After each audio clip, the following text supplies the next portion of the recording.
भाई साहब ये घरों से टीवी चोरी करता है, गुनाह कबूल है? कबूल है कबूल है कबूल है जज साहब।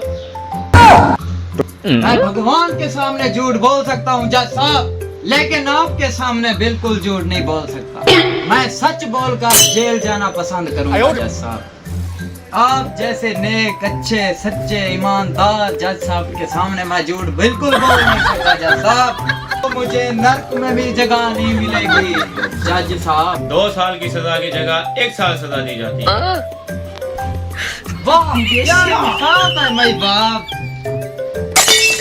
अरे 1 साल तो क्या, आपके हाथों की सजा भुगतने को तैयार हूँ।